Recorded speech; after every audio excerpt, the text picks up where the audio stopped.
சிலு சிலுவென்று சிந்துதம்மா தூரல்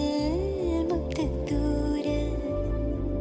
விங்காட்டு பக்கக்களி சட்டென்று முட்டவிட சிங்காட்டு சில்லி செடி சிலின்று போயெடுக்க தென்மேற்கு பருவக்காற்று தேனி பக்கம் வீசும்போது